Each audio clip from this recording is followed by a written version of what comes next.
안녕하십니까. 중소기업 관련 법령에서 이번 시간은 지난 시간에 이어서 벤처기업법 이어서 보겠습니다. 벤처기업법.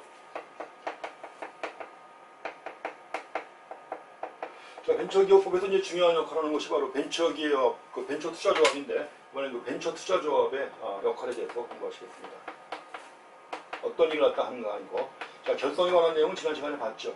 그래서 벤처투자조합의 여러 가지 업무와 관련된 내용들 살펴보겠습니다. 벤처투자조합의 업무에 집행해가지고 법 제4조의 4부터 쭉 나와 있습니다. 그리고 굉장히 중요합니다. 근데 이 내용도 마찬가지로 한국 중소기업 창업투자조합하고 거의 유사합니다. 업무집행조합원이 대부분의 업무를 담당하는 거죠. 그래서 먼저 첫 번째 나와 있는 말, 한국벤처투자조합의 업무는 업무집행조합원이 집행합니다. 업무집행조합원, 무한 책임을 지는 업무집행조합원이 집행합니다. 그리고 또 한 가지 있죠. 업무집행조합원은 한국벤처투자조합의 업무를 집행할 때 다음 어느 하나에 해당하는 행위를 하여서는 아니 되는가. 그래서 이제 업무집행조합원이 업무를 수행하는 과정에서 해서는 안 되는 거 있죠. 이게 굉장히 잘 나오는 거죠. 해서는 안 되는 거 확인하시기 바랍니다. 첫 번째는 자기나 제3자의 이익을 위하여, 자기나 또는 제3자의 이익을 위하여 한국벤처투자조합의 재산을 사용하는 행위 하면 돼야 안 돼요? 당연히 안 되죠. 자기나 제3자의 이익을 위하여 한국벤처투자조합의 재산을 사용하는 행위 하여서는 아니 됩니다. 또 한 가지 두 번째, 자금 차입, 지급 보증 또는 담보를 제공하는 행위 하면 안 됩니다. 이것도 창업투자조합하고 똑같아요. 그래서 자금 차입, 지급 보증 또는 담보를 제공하는 행위 역시 해서는 안 되는 겁니다. 다음에 세 번째로 공정거래법에 따른 상호출자 제한 기업 집단, 재벌이에요. 상호출자 제한 기업 집단에 속하는 회사에 투자하면 돼야 안 돼요? 안 되죠.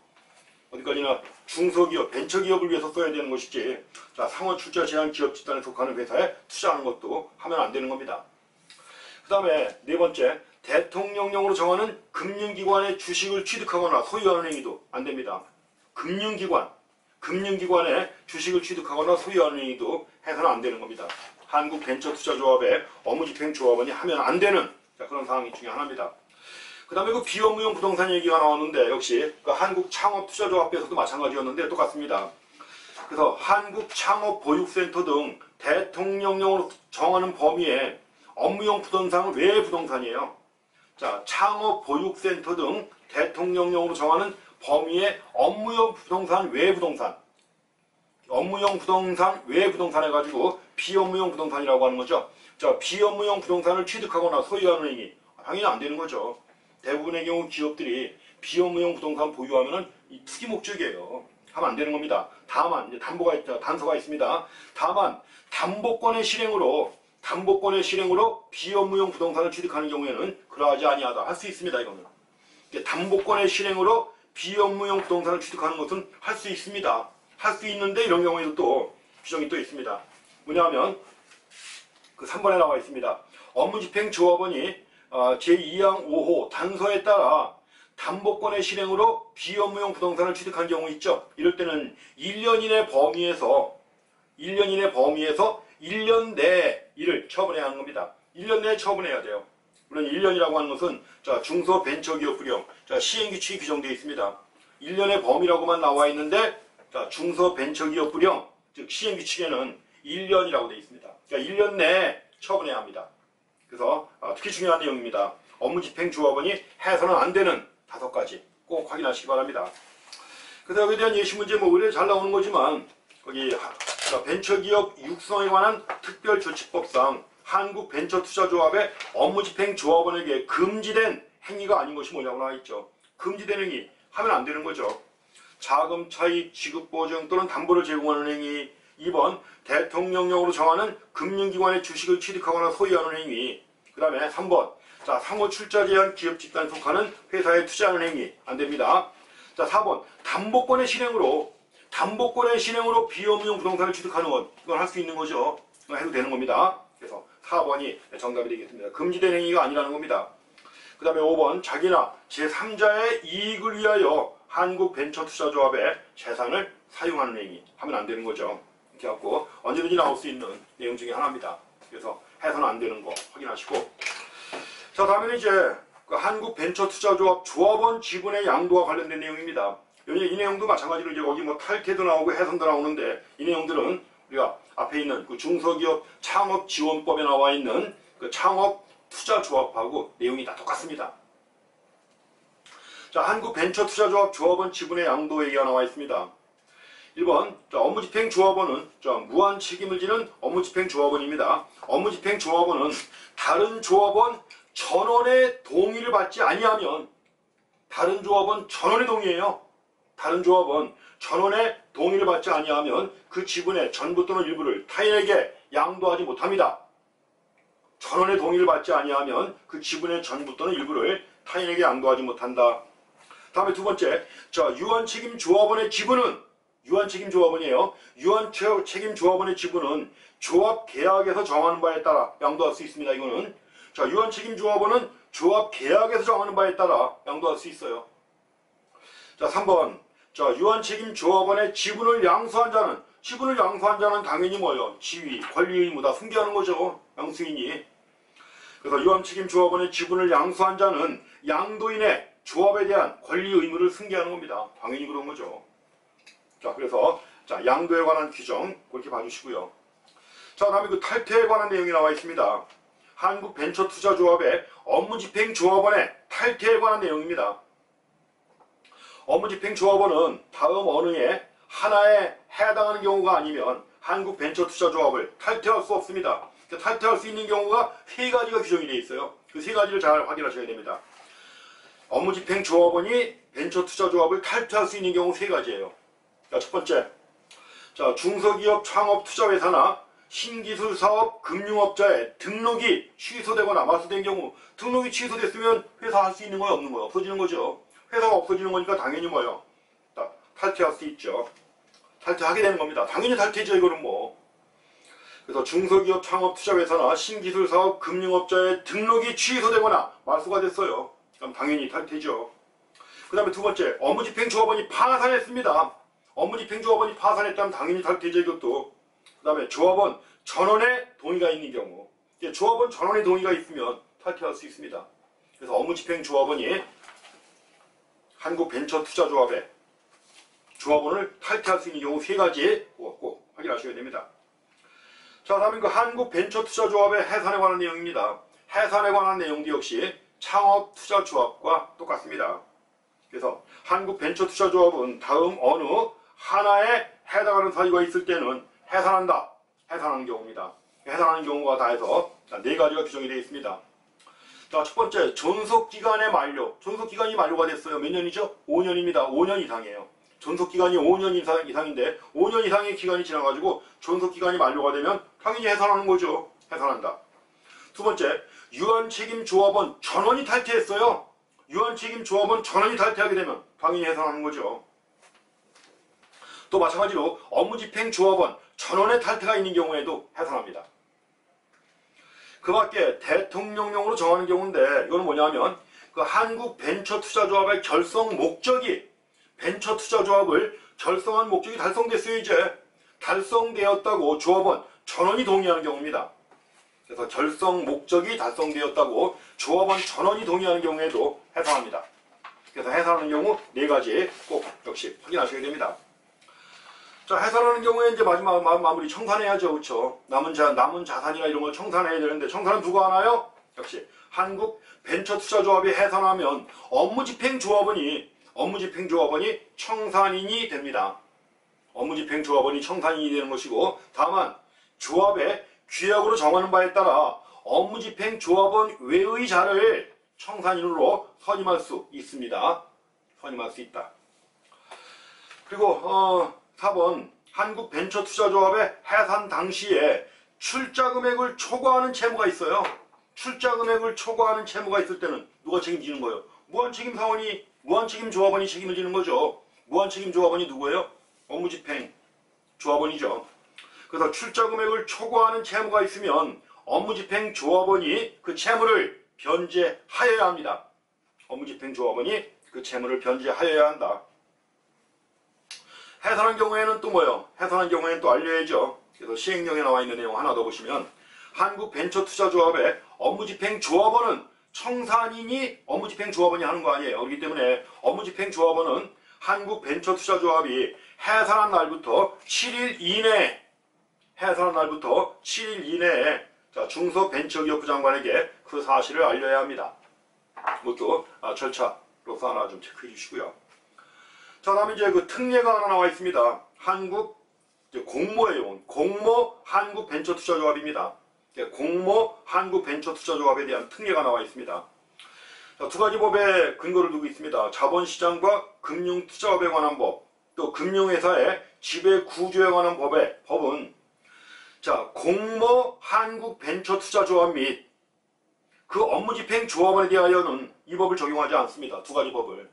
어디까지나 자, 공모 한국벤처투자조합 및 업무집행조합원에 대해서는 뭐예요? 자, 지금 우리가 보는 벤처기업법만 적용되는 거예요.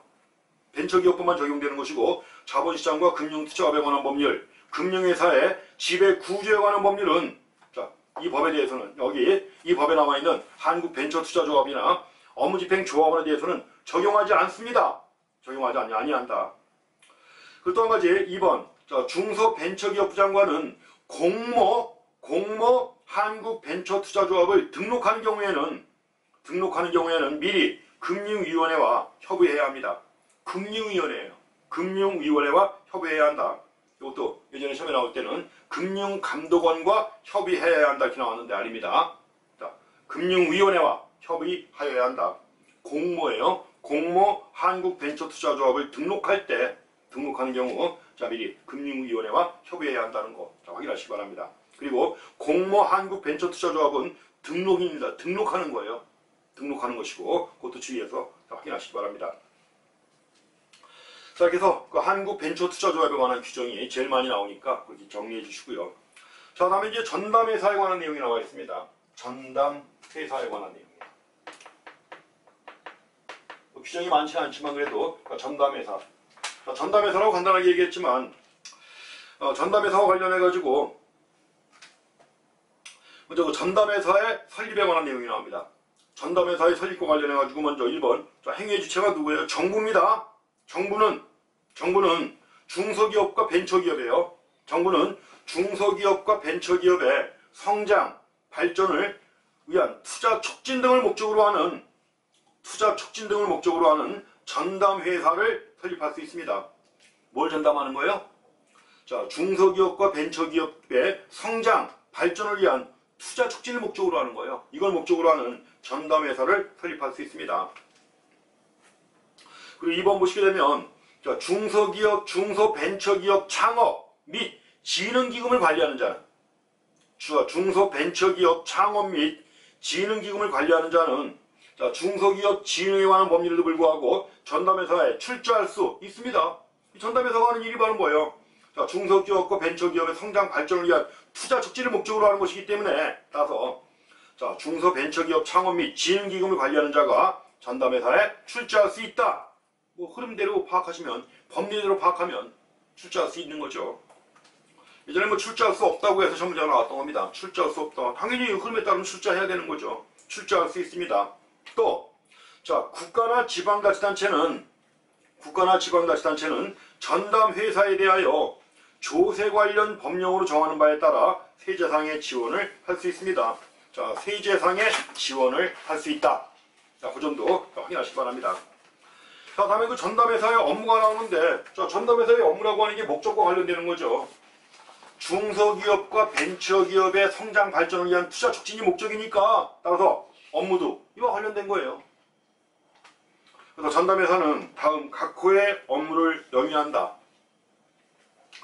자, 각호의 업무를 영위한다 해가지고 지금 5가지가 규정이 되어 있습니다. 자, 첫 번째는 중소기업과 벤처기업에 대한 투자를 목적으로 설립된 조합 등에 대한 출자, 투자 촉진을 위한 거예요. 이 때문에 자, 중소기업과 벤처기업에 대한 투자를 목적으로 설립한 조합 등에 대한 출자 할 수 있고요.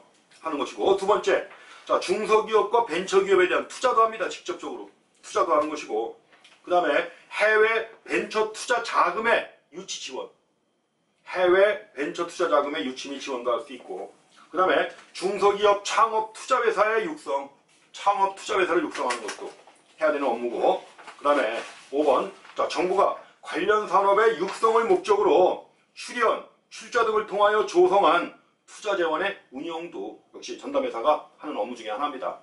5가지 업무예요. 그래서 자, 전담회사의 업무, 뭐든지 뭐 맘만 먹으면 낼 수 있는 거죠. 이런 것들은 쭉 나열되는 내용들, 업무, 해서는 안 되는 행위 이런 것들은 먼저 올라옵니다. 그래서 업무도 그렇게 해서 확인하시기 바랍니다. 자, 다음에 2번도 어디 가서 봤던 내용이죠. 비슷하게. 자, 전담회사는 사업 수행을 위하여 필요하면 정부가 설립한 기금 또는 국내외 금융기관으로부터 자금을 차입할 수 있습니다. 전담회사가 자금을 차입할 수 있는데 자금을 차입할 수 있는 대상이 3개예요. 앞에서 우리가 자, 창업투자회사가 있었죠. 창업투자회사의 경우에는 이거 말고도 또 외국정부도 있었고 국제기구가 있었죠. 2가지가 더 있었는데 이거는 전담회사의 경우에는 자, 외국정부나 국제기구는 안 되고 자, 3가지가 들어갑니다. 그래서 전담회사가 자금을 차입할 수 있는 대상 어디예요? 정부, 또 정부가 설치한 기금, 또 국내외 금융기관입니다. 자, 3가지가 바로 자, 자금을 갖다가 차입할 수 있는 대상이 되는 겁니다. 그거 좀 확인하시기 바랍니다. 3가지입니다. 자, 앞에서 봤던 자, 창업투자회사의 경우에는 자, 외국정부하고 국제기구가 들어가지만 전담회사는 그 2가지 안 들어갑니다. 자, 다음에 전담회사는 자본금과 적립금 총액의 10배의 범위에서 역시 사채를 발행할 수 있습니다. 그 사채 발행은 앞에서 창업투자회사나 다 가능했죠. 그래서 자, 자본금과 적립금 총액의 10배의 범위에서 사채를 발행할 수 있다 하는 거 봐주시고요. 자, 다음에 그 전담회사의 정관, 이거 회사입니다. 회사니까 정관이 있죠. 자, 전담회사는 정관을 변경할 때는 중소벤처기업부 장관의 인가를 받아야 합니다. 정관을 변경할 때는 중소벤처기업부 장관의 인가를 받아야 됩니다. 뭐 여러 가지가 있잖아요. 인가도 있고 뭐 허가. 근데 건축 같은 건 건축 허가 아니에요, 그렇죠? 건축 허가도 있고. 근데 자, 여러 가지가 있는데 그 중에 인가를 받아야 되는 겁니다. 중소벤처기업부 장관의 인가를 받아야 한다.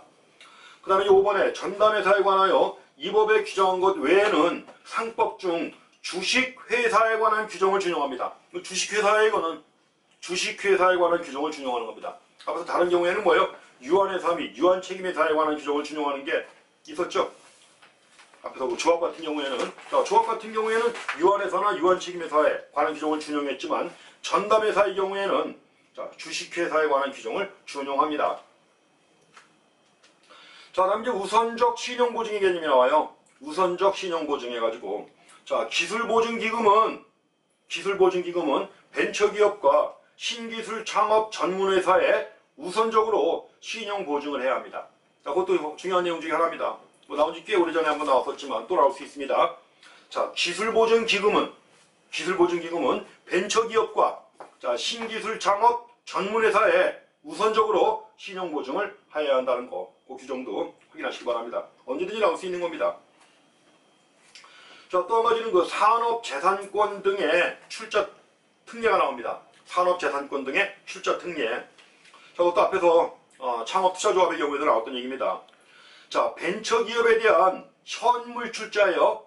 벤처기업에 대한 현물 출자 대상에는 산업재산권 들어가야 안 들어가요? 들어갔었죠? 마찬가지입니다. 여기서도. 그 벤처기업에 대한 현물 출자 대상에는 특허권, 실용신안권, 디자인권, 그 밖에 이에 준하는 기술과 그 사용에 관한 권리 다 합쳐서 뭐라고 그래요? 산업재산권이라고 하는 거죠. 자, 산업재산권이 현물 출자 대상에 포함됩니다. 주의하셔야 됩니다. 현물 출자 대상에 산업재산권 등이 포함된다는 거 확인하시고요. 그 다음에 그 2번도 한번 자, 내용 확인하시기 바랍니다. 그 대통령령으로 정하는 기술평가기관이에요. 대통령령으로 정하는 기술평가기관이 산업재산권 등의 가격을 평가한 경우 평가 내용은 상법에 따라 공인된 감정인이 감정한 것으로 봅니다. 근데 거기 나와 있는 그 대통령령으로 정하는 기술평가기관이 쭉 나와 있죠. 그거 꼭 확인하시기 바랍니다. 자, 계속 나오고 있는 거예요. 그래서 그 기술평가기관 꼭 하나 확인하시기 바랍니다.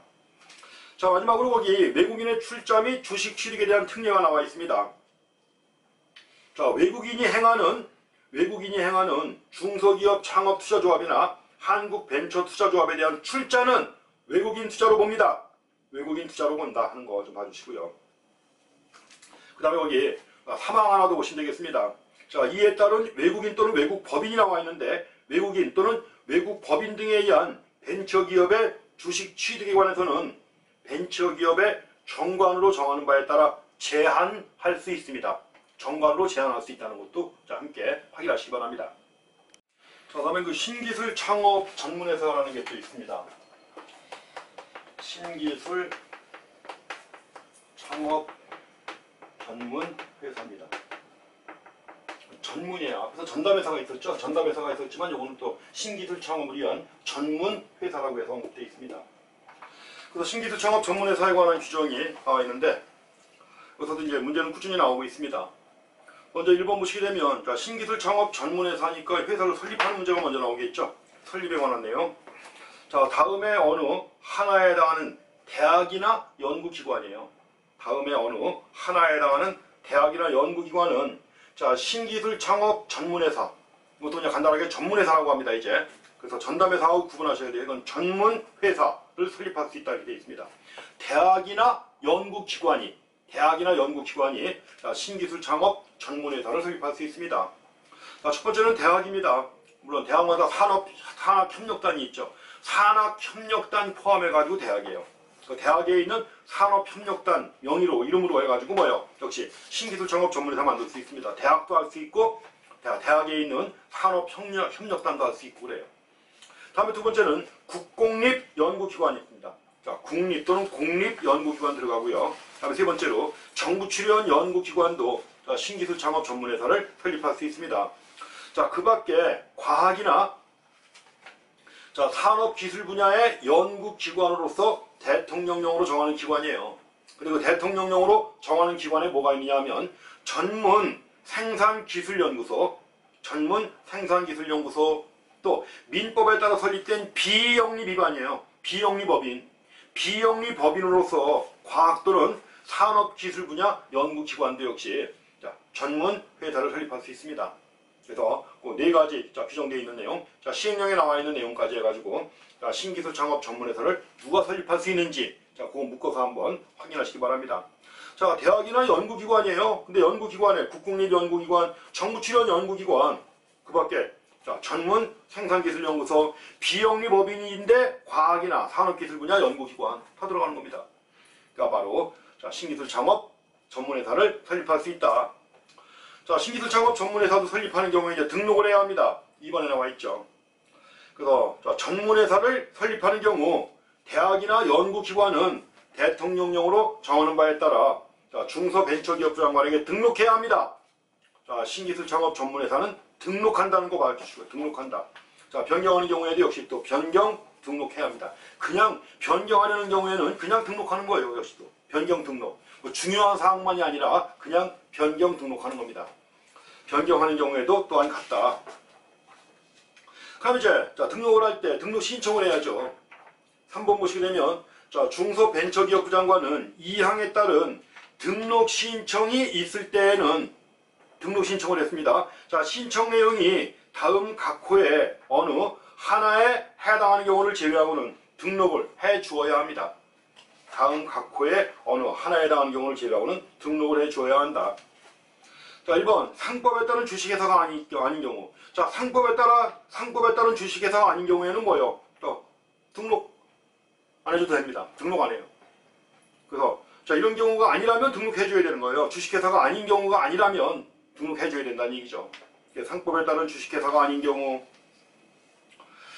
그 다음에 두 번째, 임원이 다음 강목의 어느 하나에 해당하는 경우인데 강목은 생략했습니다. 왜냐하면 이게 바로 결격사유에 해당하는 거예요. 지금까지 우리가 많이 봤었죠. 임원이 되기 위한 임원의 결격사유가 여러 번 나왔었죠. 같은 겁니다. 임원의 결격사유. 그래서 이제 여러 법에서 많이 나오기 때문에 자, 구체적으로는 안 나오죠. 대개는. 결격사유가 뭡니까? 자, 피성년 후견인, 또 피한정 후견인, 또 파산된 후 복권되지 아니한 자. 그 다음에 뭐예요? 자, 뭐 이 법을 위반하여 금고 이상의 형의 실형을 선고받고 집행이 끝난 거로 보는 날이 5년이 지나지 아니한 자. 이것도 5년입니다. 이분들이 다 임원의 결격사유도 똑같아요. 그래서 이제 이거는 생략을 했습니다. 그래서 임원이 결격사유에 해당하는 경우. 자, 임원이 결격사유에 해당하는 경우에는 뭐 등록 안 받아줘요. 결격사유에 해당하는 거니까. 그래서 임원이 결격사유에 해당하는 경우에도 역시 등록해주지 않습니다. 그 그 다음에 보유 인력과 보유 시설이 대통령령으로 정하는 기준에 미치지 못하는 경우에는 역시 뭐예요? 등록 안 해줍니다.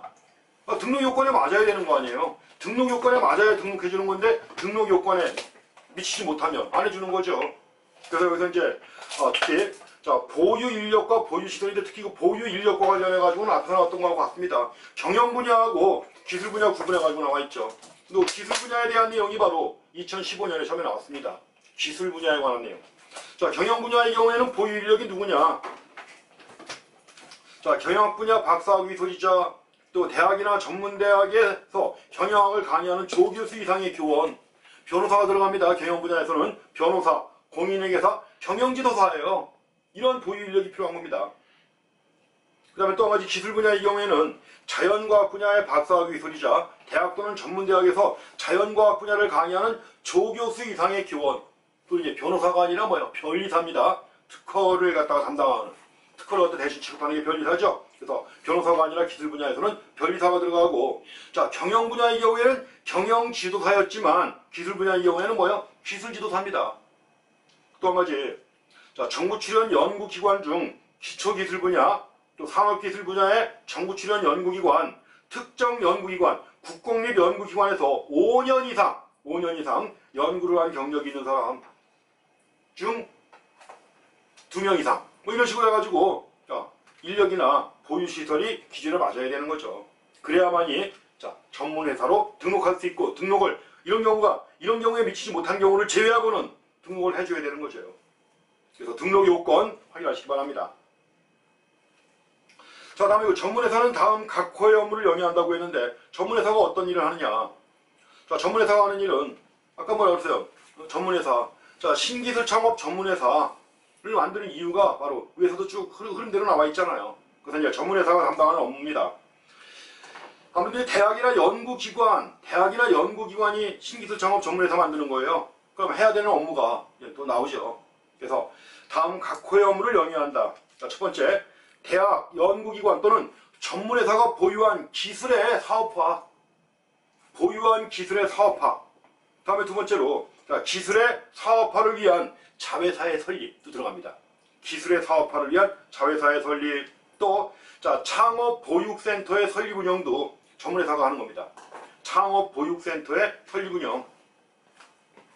그 다음에 이제 창업투자조합이라든가 신기술사업투자조합, 한국벤처투자조합 또는 개인투자조합은 뒤에 가면 나옵니다. 이제 그 개인투자조합에 대한 출자도 역시 전문회사가 담당하는 업무예요. 그리고 개인투자조합 재산의 운영, 또 전문회사가 보유한 기술의 산업체 등으로의 이전, 자, 이런 것들이 바로 신기술 창업 전문회사가 담당하는 업무라는 것을 확인하시기 바랍니다. 또 언제든지 뭐 나올 수 있는 내용 중에 하나입니다. 그래서 이제 그동안 한동안 안 나왔던 내용이지만 2019년에 업무 내용이 또 처음에 나왔었죠. 이렇게. 물론 이제 종합적으로 여러 가지 내용들 묶어서 내는 경우도 많이 있습니다. 한 가지만 집중해가지고 이제 그것만 가지고 내는 경우도 있지만 여러 군데 내용들을 갖다가 다 모아가지고 하나의 문제로 내는 경우도 꽤 많이 있죠. 이럴 때도 또 빠지지 않고 나오는 내용 중에 하나입니다. 그래서 전문회사의 업무 확인하셔야 되고요. 자, 다음에는 그 전문회사의 운영에 관한 내용들 좀 보셔야 됩니다. 전문회사의 운영 관련해가지고 내용 나와 있는데, 먼저 1번에 대학이나 연구기관은 해당 기관이 설립한 전문회사의 발행 주식 총수의 100분의 10 이상을 보유해야 합니다. 자, 뭐 100분의 20, 100분의 50 이런 얘기 나올 때 제일 많이 나오는 게 일단 100분의 10이죠. 가장 기본적으로 나오는 게 그렇습니다. 그래서 대학이나 연구기관은 해당 기관이 설립한 전문회사의 발행 주식 총수의 100분의 10 이상을 보유해야 합니다. 100분의 10 이상을 보유해야 한다. 또 한 가지 2번, 대학이나 연구기관은 전문회사를 설립할 때나 그 전문회사가 신주를 발행할 때에 산업재산권 등의 현물이나 현금을 출자할 수 있지요. 자, 산업재산권을 출자하는 건 현물출자예요. 현물출자 이거 들어갑니다. 자, 산업재산권 등의 현물이나 현금을 출자할 수 있습니다. 그 다음에 전문회사도 필요한 경우 자금을 차입할 수 있는데, 이 전문회사, 즉 신기술 창업 전문회사가 사업을 수행하기 위하여 필요한 경우 자금을 차입할 수 있는데, 자금을 차입할 수 있는 대상이 누구냐? 5가지입니다. 이제 여기는 외국정보, 국제기구 다 들어가요. 5가지예요. 그래서 전문회사는 그 사업을 수행하기 위하여 필요하면 정부가 설치하는 기금, 국내외 금융기관, 또 외국정보 또는 국제기구로부터 자금을 차입할 수 있다는 거 확인하셔야 됩니다. 자금을 차입할 수 있다는 거. 그래서 앞에 그 전담회사하고는 다릅니다. 전담회사의 경우에는 뭐예요? 외국정부나 국제기구 안 들어갑니다. 전담회사는 외국정부나 국제기구 안 들어가지만 여기서 뭐예요? 전문회사는 국제기구하고 외국정부 다 들어갑니다. 자, 5가지로부터 자금을 차입할 수 있다는 거 확인하시고요. 그 다음에 4번 벤처기업 창업, 중소벤처기업 창업 및 지능기금을 관리하는 자는 역시 전문회사에 우선적으로 지원할 수 있습니다. 전문회사에 우선적으로 지원할 수 있다는 것도 확인하시고요. 앞서도 우리가 전담회사의 경우에도 기술보증기금이 벤처기업과 신기술 창업 전문회사에 우선적으로 신용보증한다고 그랬죠. 항상 우선적으로 해요. 어서도 마찬가지로. 중소벤처기업 창업 및 지능기금을 관리하는 자는 전문회사에 우선적으로 지원할 수 있습니다. 다음번에 그 전문회사의 경우에 또 행위제한이 나와 있습니다. 행위제한. 전문회사는 다음에 어느 하나에 해당하는 행위를 하여서는 아니 된다. 첫 번째는 유사수신행위의 규제에 관한 법률. 유사수신행위의 규제에 관한 법률을 위반하여 출자자나 투자자를 모집하는 행위 하면 안 됩니다. 법률을 위반해가지고 출자자나 투자자를 모집하는 거 하면 안 되는 거죠. 다음에 두 번째로 해당 전문회사가 설립한 자회사와의 채무보증, 자회사에 대한 채무보증하면 돼야 안 돼요? 안 되는 거죠. 그래서 해당 전문회사가 설립한 자회사와의 채무보증 등 대통령령으로 정하는 거래행위 하면 안 됩니다. 확인하시고요. 그 다음에 이제 그 자회사 얘기가 나왔는데 이번에 전문회사가 자회사를 만들려면 주주총회의 특별 결의라고 그래요. 의결이 아닙니다. 주주총회 특별 결의에 의하여만 자회사를 설립할 수 있다. 자회사를 설립할 수 있는 유일한 방법이 뭐예요? 주주총회의 특별 결의에 의하여만, 주주총회의 특별 결의에 의하여만 자회사를 설립할 수 있습니다. 그 다음에 3번 대학이나 연구기관은 전문회사에 대한 투자나 출자로 발생한 배당금, 수익금과 잉여금을 대학이나 연구기관의 고유목적 사업이나 또 연구개발 및 산학협력활동 등 대통령령으로 정하는 용도로 사용해야 합니다. 그 용도로만 사용해야 돼요. 용도로 사용해야 한다는 거. 이렇게 해가지고 전문회사와 관련된 규정들 잘 정리해 보시기 바랍니다. 다음에 이제 또 한 가지 나오는 게 이미 언급은 됐지만 그 개인 투자조합에 관한 규정이 나와 있습니다. 개인 투자조합이에요, 이거는.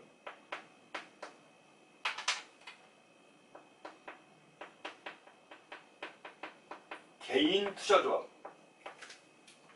개인 투자조합인데 이 개인 투자조합이 이게 뭘까요? 이게 개인 투자조합. 이게 일종의 흔히 우리가 얘기하는 그 사모펀드와 비슷한 겁니다. 사모펀드. 그래서 이제 원래 많은 투자자들, 원래 그 돈은 많이 갖고 있지만 공개적으로 투자하기 좀 꺼리는 이런 사람들이 사모펀드 결성해가지고 또 이제 어떤 특정 회사에 성장 가능성이 높은 특정 회사의 지분을 갖다 매입해갖고 기업 가치를 높인 다음에 되팔기도 하고 하는 거 많이 하잖아요, 그렇죠? 이게 바로 개인 투자조합이 거의 똑같은 겁니다. 사모펀드와 유사한 그런 개념이에요. 그래서 개인 투자조합에 결성해가지고 아직은 시험에 안 나왔습니다. 아직은 시험에 한 번도 안 나왔지만 나올 수 있는 거예요. 그렇기 때문에 원래 법의 규정은 많이 있습니다만은 나올 수 있는 내용 몇 가지만 한번 간단하게 확인해 보겠습니다. 먼저 이 개인 투자조합의 결성 관련된 규정입니다. 결성. 벤처기업과 창업자에 투자할 목적으로 다음에 어느 하나에 해당하는 자가 출자하여 결성하는 조합으로서 이 법에 따른 지원을 받으려는 조합은 이 법에 따라 지원을 받기 위해서는 뭐예요? 등록을 해야 되는 겁니다. 지원받으려면 등록해야죠. 그래서 이 법에 따른 지원을 받으려는 조합은 대통령령으로 정하는 바에 따라 중소벤처기업 장관에게 등록해야 합니다. 등록해야 하고 등록한 사항을 변경하는 경우에도 또한 같다. 그러면 벤처기업과 창업자에 투자할 목적으로 출자하여 결성하는 조합인데 누가 출자하느냐? 투자조합이에요. 그러니까 첫 번째 들어가는 게 뭐예요? 개인이 있죠. 개인. 근데 개인만 있는 게 아니고 또 두 번째 있습니다. 다음 항목에 어느 하나에 해당하는 자로서 투자 목적과 출자 규모 등 대통령령으로 정하는 기준을 갖춘 자입니다. 그러면 개인 투자조합에 출자할 수 있는 게 개인 말고 또 누가 있느냐? 전문회사. 좀 전에 봤던 신기술 창업 전문회사입니다. 전문회사도 개인 투자조합에 출자할 수 있어요. 모태조합 또는 한국벤처투자조합이 할 수 있습니다. 모태조합 또는 한국벤처투자조합 할 수 있고요. 그 다음에 중소기업에 대한 창업 지원 및 투자를 갖다는 기관으로서 중소벤처기업부 장관이 정하여 고시하는 기관이 개인 투자조합에 출자할 수 있습니다. 이렇게 하고 개인 투자조합을 누가 결성할 수 있는가, 누가 출자할 수 있는가 하는 거, 또 개인 투자조합을 갖다 결성하고자 할 때는 등록을 해야 합니다. 이 법에 따른 지원을 받기 위해서는 등록을 해야 돼요.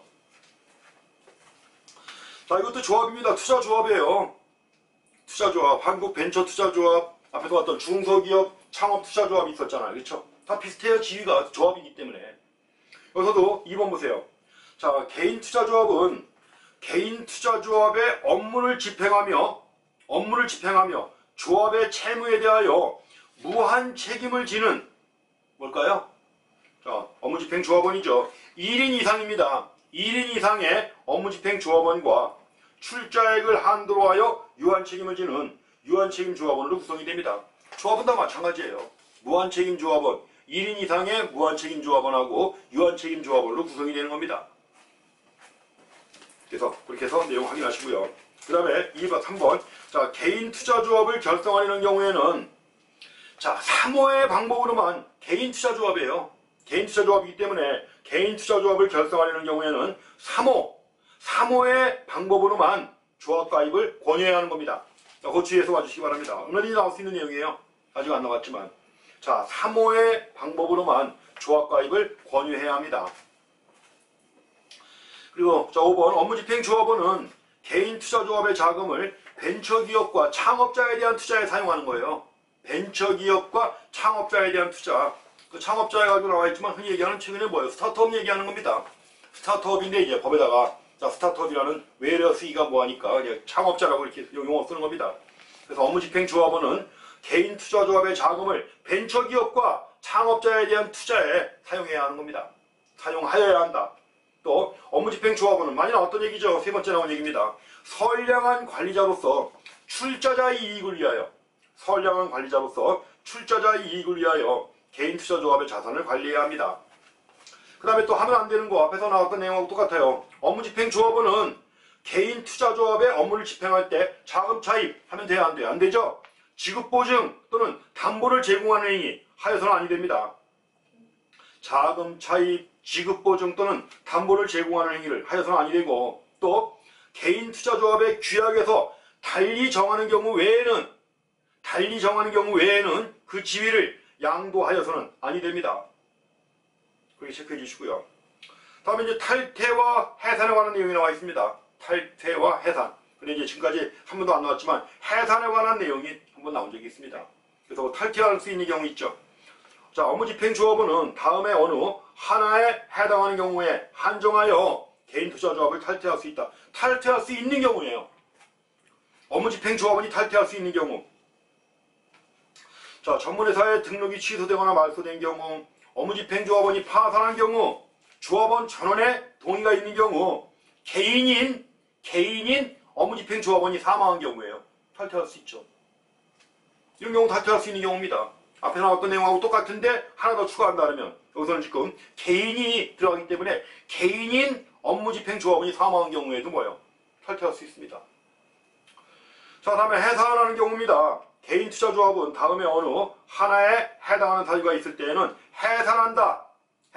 뭐죠? 존속기간의 만료, 조합원 전원의 탈퇴, 업무집행조합원 전원의 탈퇴, 그 밖에 대통령령으로 정하는 사유인데 대통령령으로 정하는 사유가 가로 아래 들어가 있죠. 자, 개인 투자조합의 결성 목적이 달성되었다고 조합원 전원이 동의하는 경우입니다. 조합원 전원이 동의하는 경우, 또 조합원 간의 이해관계가 충돌하여 조합의 업무가 중단되는 등의 사유가 생겨 자, 조합원을 보호하기 위하여 필요하다고 인정하는 경우로서 조합원 총수 및 조합 총지분 각 과반수의 동의를 받은 경우, 이런 경우에도 해산할 수 있습니다. 그래서 2014년에 문제가 나왔었는데 2014년에 나왔던 문제는 해산 사유만 가지고, 여기 나와 있는 해산 사유만 가지고 묶어서 시험 문제가 나왔던 겁니다. 해산 사유가 아닌 게 뭐냐는 거죠. 그게 나왔던 것이고, 또 이제 마지막으로 개인 투자조합이 해산하는 경우에는 업무집행조합원이 청산인이 된다는 거 앞에서 똑같죠. 해산하는 경우 업무집행조합원이 청산인이 된다. 그 다음에 이거 마지막으로 조세에 대한 특례가 더 하나 나와 있습니다. 조세에 대한 특례 해가지고 그것도 시험에 나왔던 거예요. 어떤 세금을 감면할 수 있는가 하는 겁니다. 자, 국가나 지방자치단체는 벤처기업을 육성하기 위하여 소득세, 법인세, 그리고 취득세, 재산세 및 등록, 면허세 등을 감면할 수 있다. 감면할 수 있는 세금에 그거 있어요. 소득세, 법인세, 취득세, 재산세, 등록, 면허세 감면할 수 있습니다. 그리고 2번, 개인이나 개인 투자조합이 벤처기업에 투자할 경우 있죠. 이럴 때는 역시 소득세 등을 감면할 수가 있습니다. 그래서 감면할 수 있는 세금에 이런 것이 있다는 걸 확인하시기 바랍니다. 여기까지 하겠습니다. 수고했습니다.